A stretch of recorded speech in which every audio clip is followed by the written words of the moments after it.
What's going on, peeps? First of all, I need to give a formal apology to Abel Tesfaye, aka The Weeknd. After hearing your final album Hurry Up Tomorrow and having the biggest sales week of your entire career, you are not washed, despite what the media tried to tell me since the Idol and the Lost Voice incident happened. Now, but jokes aside, this album was incredible. I knew it was gonna be good, even if the 22-track, 1 hour 20-minute runtime caught me off guard. Hurry Up Tomorrow was a cinematic experience from beginning to end. So far, it's my album of the year, and I'm not sure what will top it. My relationship with The Weeknd's music is complicated. It started when he broke out with his generational run of singles on Beauty Behind the Madness. He was an artist that I genuinely disliked in 2015 due to the profanity in his lyrics. Keep in mind that I was like 12. Pretty sure I thought The Hills was the worst thing ever, but over the past decade, I grew some balls, and now I grew to appreciate how talented this man is. Liking songs I previously dismissed, some I would place within my favorite songs of all time. Now I'll admit, I saw Starboy as a fluke, but After Hours changed everything for me, especially during the pandemic. That was the majority of what I listened to. As I entered into the mind of The Weeknd, I got to experience his back catalog for the first time, the underrated Kissland, and the iconic trilogy. House of Balloons is the best mixtape ever, I said it. Fast forward, Dawn FM surpassed all expectations for me again, and sadly, never got the respect he deserves commercially. I guess the general public decided to just blow up his older songs instead of his latest work. I also got to see him in concert in the summer of 2022 in Detroit, performing 30 plus songs. The Weeknd was at the height of his career, with Blinding Lights becoming the most streamed song possibly ever. While Dawn FM underperforming was a damn shame, it didn't seem like people were done with The Weeknd. He broke the record for the most monthly listeners on Spotify, but something shifted in 2023. I don't think it was the cash grab Die For You remix of Ariana Grande. Yeah, it was the Idol, and the toxic working environment allegations that came from it. I'm a big fan of Abel. I didn't even watch the show. Maybe it's not that bad? Fucking stretch that tiny little pussy.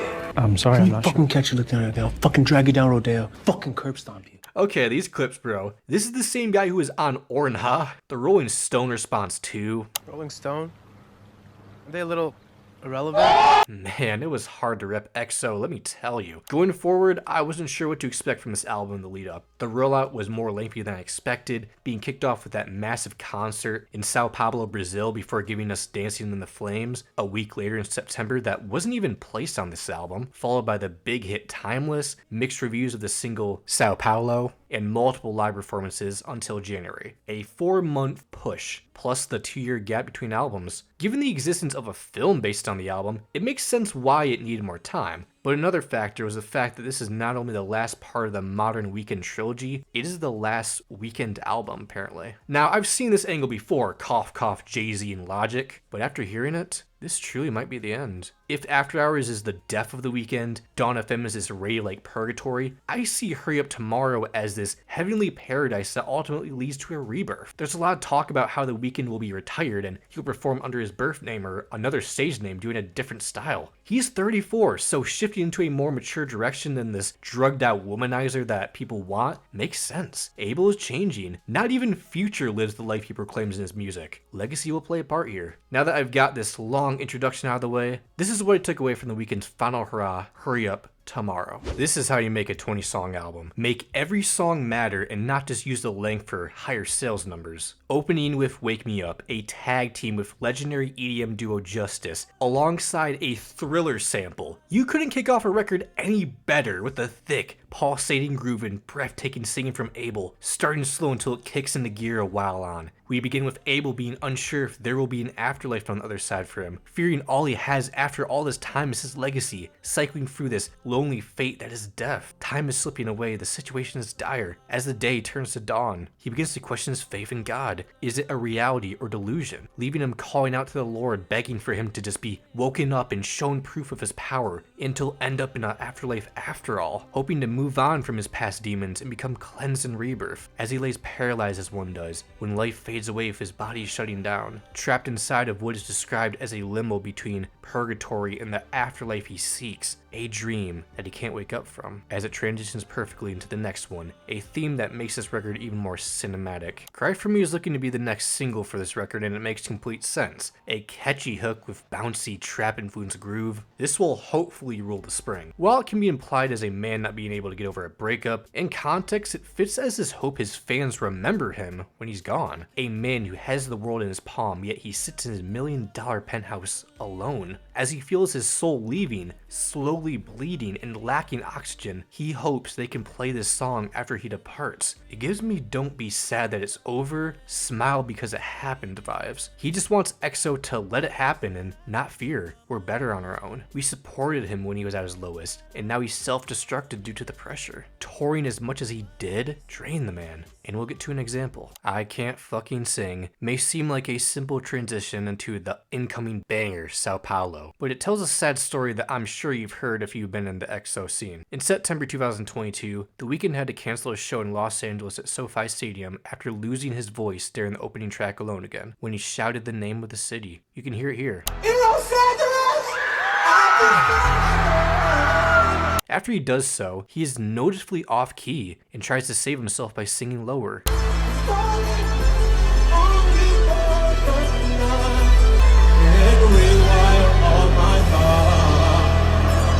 It doesn't work, forcing him to make a statement he never wanted to make. I don't know what just happened, but I just lost my voice. This is killing me. I don't want to stop the show, but I can't give you the concert I want to give you right now. I'm gonna make sure everybody's good. You'll get your money back. I'll do a show real soon for you guys, but I wanted to come out and personally apologize. There would be some fans that would boo the artist, who was just overcome with emotion, not being able to give the show they deserved. The incident was what ultimately inspired this album, the feature film, and for him to drop the famed stage name as we hear through this 12-second sample, arguing backstage with his crew over not being able to perform. The people of Inglewood were eventually redeemed, with Abel recording a live album of the After Hours Till Dawn set at that stadium 2 months later. I'd feel pretty grateful if I was them. Sao Paulo, man. What a grower this one was. A Brazilian funk masterclass that I initially saw as off-putting, but when I gave this one new ears for this record, I adore it now. A pounding, progressive party anthem that will go off in the right environment, such as this show's. Helped by Anita's fierce delivering presence throughout, it acts more like a sample than a feature. It sees The Weeknd giving into his lustful temptations that he seems to be unable to turn down. A reminder of the evil he's partaken in, connecting with this lack of control he has had throughout the record. There's something about this city where he noted writing one of the most important songs of the record that could signal this hope for redemption, asking for whatever has this spell on him to take it easy on him towards the back half. He wants to change deep down. It's a battle with his inner desires that he always manages to fall for, like an endless cycle. He loves it, but he knows it isn't good for him. Continuing with the rapid pace synth passage of Until We're Skin and Bones, acknowledging he'll fall in line with his flesh until he perishes, advancing to the dark mid-tempo synth pop ballad Baptized in Fear, inspired by a time he fell into a K-hole while in his bathtub filled by substances. In that state, he was terrified, fearing he might drown as the tube filled with water, wondering if this will be the end as the Reaper approaches. He attempts to right his wrongs and remember what his preacher told him. It seems like he is being drowned by regrets and carrying this weight of being the Weeknd, the chief of sin. However, there are voices that manage to drown out the weight, that being EXO. The crowd is screaming out to tell him to carry on. He takes this time to recognize who he has become. The Weeknd, this foul-mouthed, drugged-out, sex-obsessed freak that fears he's beyond saving, similar to one of Jesus' disciples, Paul, the chief of sinners, who saw himself as beyond saving, the worst of humanity, yet he suddenly converted on this road to Damascus. The Weeknd knows to share eternal life, the bodies must be transformed as he washes away the sins of this facade of his and become reborn, resurrected as his birth name. Open Hearts is another radio-ready synth-pop banger that echoes this hesitant sentiment of falling in love again. The spirit of his realizes all the materials he obtained were worthless, as these fallen angels try to drag Abel back to his sinful lifestyle as The Weeknd. However, he knows he'll backslide to these wicked ways to satisfy his fans, creating this frustrating cycle. How can he kill this cycle? He's unsure where to start, and knows his fans should embrace his journey with an open heart, evolve with him, which is why falling in love again isn't easy. Clearly seen on opening night, where it is set up as this heated phone call with himself, as I interpret. His performer side, The Weeknd, and the human side, Abel Tesfaye. A lack of trust in himself, wishing to be more rational, remembering things he has done in the past, nervously preparing for the concert he's about to perform, and fighting this resistance to drugs that he ultimately takes to go on with the show. The Weeknd beats out Abel here. The disturbing darkness of Reflections laughing accompanied by Florence the Machine with those majestic runs feels like Abel calling out at the Weeknd here, begging this side of him not to let him down, fearing he'll drown from what has been done to him before. He sees reflections of himself mocking him for going back to these old ways after trying to escape them. The seasons never change. We get interrupted by a phone call voiced by Canadian artist Cherry22, seemingly concerned for his well-being as he drinks in the background, isolated within his penthouse. As he continues to sip, her voice becomes more distorted, making this moment of concern turn into something more sinister. Almost like this voice is just a reflection mocking the star for being trapped in his former ways. This is The Weeknd mocking Abel in the form of a girl he desires. A complete transitional mind screwer where The Weeknd's drug-altered perception embodies Travis Scott's pitch-down performance, tapping into the lavish, filling, flexing focused part of The Weeknd that he wanted to avoid. It's way too late, I fear. The Weeknd got what he wanted. The crowd got what they wanted. So we must enjoy the show. A soul-sampled R&B combination that gives the people what they want. This side is a part of him after all, something he can't escape and be torn apart from really. Something seems to shift as he acknowledges not having the tolerance he once did when he was younger, where many believed he wouldn't make it past 24 years old. This isn't him anymore, and he wants the fans to know that. He's not going to hurt his body like he once did. It's like these past two songs were a snapshot into The Weeknd's mind. He now hopes the fans enjoy the show, aka his catalog, as he plans to close this chapter on his career, and he isn't afraid to do so. Future comes in with a similar sentiment, being addicted to this drug-obsessed, misogynistic character he portrays in his music. Closing out with The Weeknd's perspective, feeling the effects of drug abuse, hoping to die at his peak and not make it past the age of 34. This is what draws people close to The Weeknd, the beauty behind the madness, being able to relate with Abel's troubles. He simply can't handle this lifestyle and these topics the fans expect from him anymore. He wants to change. Then something snaps on giving up on me. He tells the audience he is lying, he isn't getting better, and he has always been abusing. It is too late to save him. He then begs EXO to just let him go. He has given up on himself. He lies. He is unreliable. He's in too deep. I once again think this is The Weeknd talking, trying to play with the listener's emotions. Future echoes the same sentiment alongside Abel before it smoothly transitions into a lighter soul sample stating, "I could never leave you alone." Now, this could mean several things. The fans will never let him go. God will never let him go. We'll get to it. Or Abel can't let go of The Weeknd. The warmth of the fame he feels from being The Weeknd calls him back. He knows it's not good for him as the atmosphere turns to piano chords and drum hits. It goes to show that everything about the music here, even the samples, means something to this journey he's taken us on. However, it seems as if the fame is giving up on him,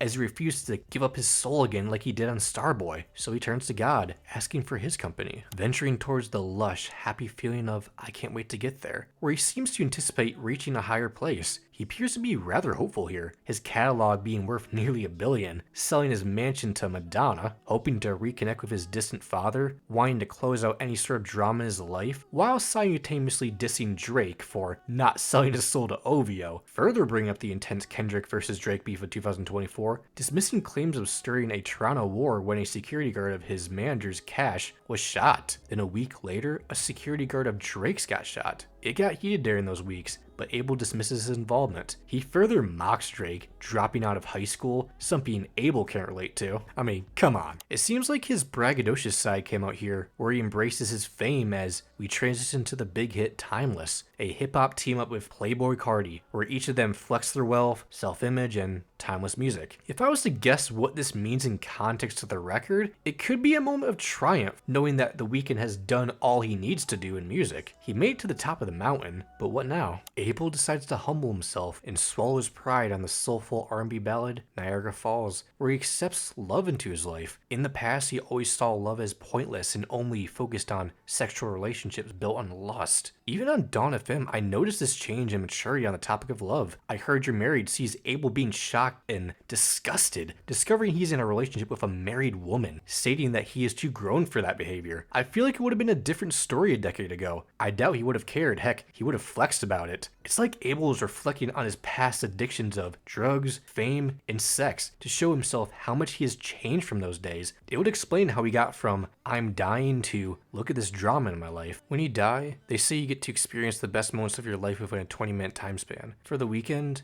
it's the opposite. As he's laying there bleeding out, he's reminiscing on those challenging times and trying to right his wrongs. If you notice, this is the last song on the record with an explicit label. He wants to be made clean, hoping that will be what gets him accepted into the afterlife, confessing his sins, asking for forgiveness, because towards the end, he has this desire to go back in time to LA, a place he once seemed to be desperate to escape. Take Me Back to LA is one of the most highly anticipated tracks, being teased since 2020. Abel revisits his time in the city through these nostalgic goggles of regret. Cali was originally the mission after all. It'll always stick to him. He acknowledges he stuck around too long, blamed his decisions on the culture and not himself. His relationships never worked out, and once he left, he felt like it would be better if he was just by himself. Then he reminisces on Toronto, wishing he spent more time there. When he was a young artist, every accomplishment meant something to him, in comparison to modern times where it doesn't matter to him anymore. It's not real or meaningful when you've already made it. He concludes with the fact he wants his soul. He wants to feel something. It admits he hates being by himself. After cycling through all these aspects of his life, he realizes love is the answer to his problems. After he makes this realization, the menacing, cryptic, big sleep happens. It just sounds like death. It starts off pure and happy like he found someone to love until he gets cut off by this force directing him back to his dying state, crying out as she vanishes from his grasp. I believe the movie will give us more context. The Weeknd goes on about how he wasted his life and accomplished nothing due to the lifestyle he embraced, all the chances he blew to get better, letting out a cry as he perishes, entering the big sleep, referencing the lullaby Now Lay Me Down to Sleep, where he begs the angels to watch over him and wake him up with the light of an afterlife, as his soul begins to resurrect. After being hesitant of expressing his faith throughout, Give Me Mercy is where Abel finds himself at heaven's gates, asking to be forgiven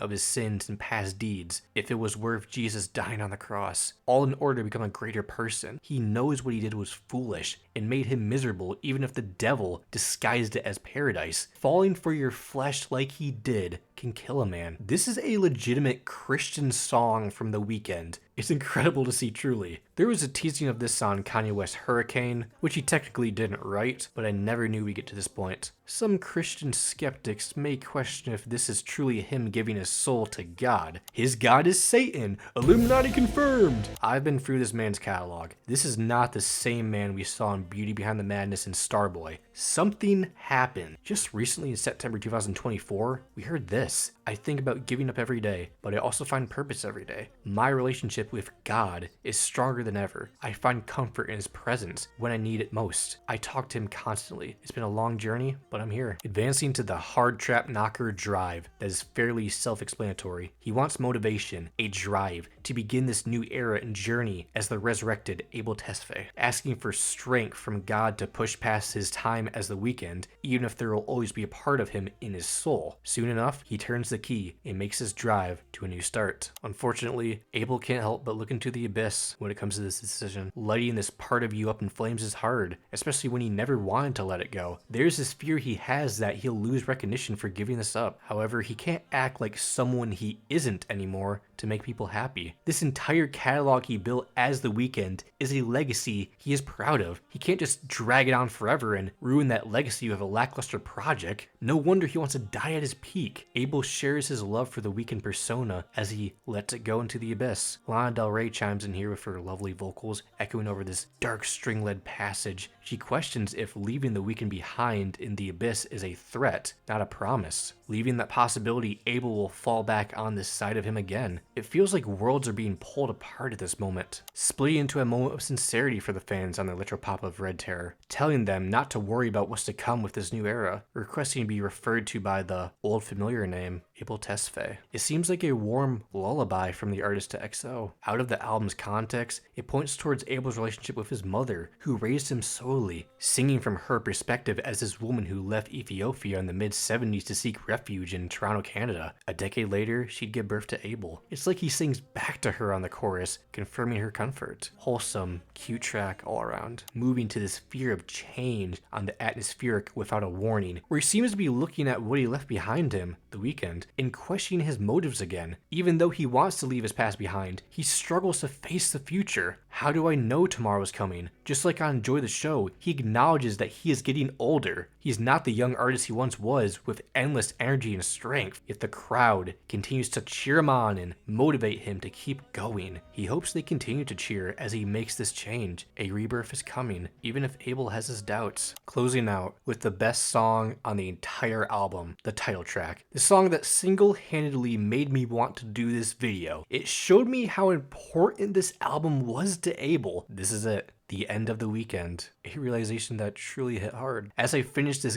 gospel-inspired finale that gave me goosebumps, I knew this record was worth another listen because I felt like I was missing something. Correct assumption. On first listen, I won't catch everything. It was late at night, 1 a.m., and the production was the main thing that mattered to me. I couldn't sit down and analyze everything for hours like I'm doing here. Making this video was an idea, but this track alone told me I need to do it. What we have here is an absolutely beautiful confession from Abel that you can't tell me isn't directed towards God in heaven. Abel wants to reach heaven when he dies. He wants to change from what he has been the past decade. He wants to be cleansed of his sins. No more pain inflicted on him due to the addictions, giving us the end of an era. After so much hesitation, he is ready to go. The Weeknd is too far gone. He can't be saved. No more lies. No more loss. Bring on his true self. Admitting that the lack of a father figure in his life saw him looking for someone or something to fill that gap, making dangerous decisions that would affect his life and health, before apologizing to his mother for his pleasure-seeking lifestyle that she rejected. All that innocence lost in the madness. Finally, Abel belts out his heart for one last time as The Weeknd is laid to rest, caught in a never-ending loop, which you can see by playing this song at the end of his discography and High for This from House of Balloons, the beginning of his discography, back to back as Abel moves on to the future ahead. EXO, TWOD. I've had a chaotic relationship with the music of The Weeknd, as it's described in the beginning. To see it all turn out like this is something I never thought I'd witness. Being that overly sensitive kid a decade ago to being a much more mature and open-minded one now, seeing this progression of The Weeknd go down, Abel found God. Whatever he intends to do with his music going forward, I will be tuning in. I suggest everyone else to do so too. We've seen artists go from being a part of a band to solo, but I can't think of the last time a person split apart from a persona of theirs to become a different artist in pop music. Hurry Up Tomorrow cements The Weeknd as one of the greatest artists of our generation, heck, all time. A strong catalog of zero misses that will be remembered for the rest of time. We will always strive to be good people, but sadly, we will fail, many times over doing so, backsliding to our earthly, sinful ways as all humans do. Thankfully, there's a chance to be forgiven, a chance Abel took. We'll just have to see what he does with this chance. I'm sure when we all eventually die, we will reflect on our time on earth and be nervous about where our soul ends up, impatiently waiting to know the answer. Hurry up tomorrow. All I know is that I want heaven after life. Do you? If you enjoyed this video and want to see more, like and subscribe for more base content. I'll see you on the next one. Make sure to love all and peace. Thank you.